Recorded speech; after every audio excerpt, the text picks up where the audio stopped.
Bude to príjemný obed dnes vzhľadom na tie odkazy posledných dní medzi Petrom Kažimírom, premiérom a vedením Smeru?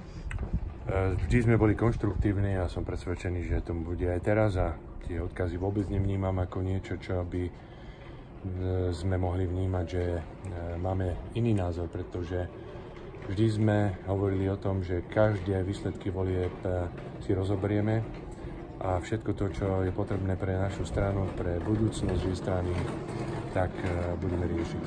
Čiže nie je v Smere konflikt teda? Nie je tam nejaký názorový, hodnotový spor? Nie, ja sa nedomnievam, aspoň na základe mojich informácií, ja sa nedomnievam o žiadnom konflikte. Z tých úvah, ktoré boli aj v tých stanoviskách, zaznieva možno tak pod Prahou, teda, že možno je čas aj otočiť kormidlo, alebo možno inak ho uchopiť iným spôsobom, možno aj niekým iným. Myslíte, že je čas aj na toto debatovať v Smere, možno o tom, kto má byť lídrom, kto má viesť stranu? Ja si myslím, že to je výzva pre všetky politické strany, ak zoberieme do úvahy výsledok prvého kola, kde antisystémové strany svojím spôsobom alebo reprezentanti týchto strán dosť významne získali podporu.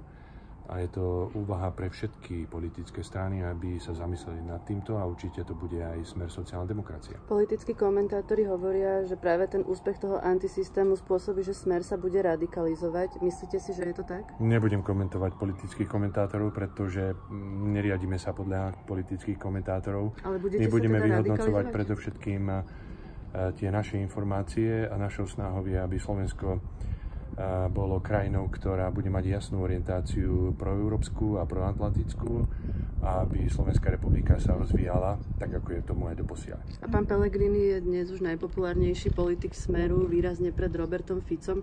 Myslíte, že by strana mala na to nejak reagovať?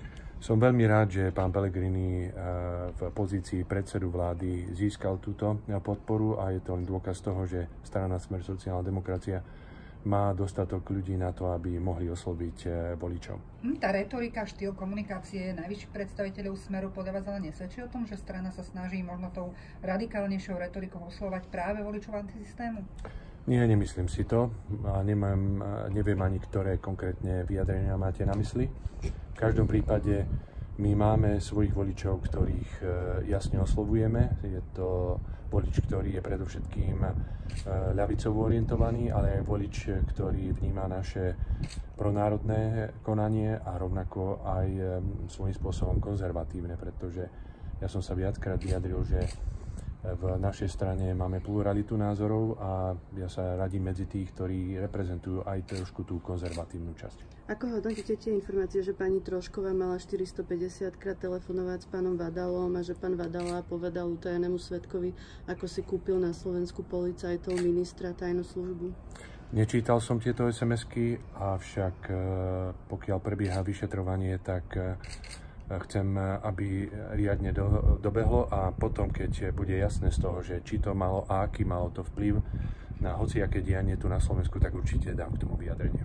Ďakujem. Ja ďakujem.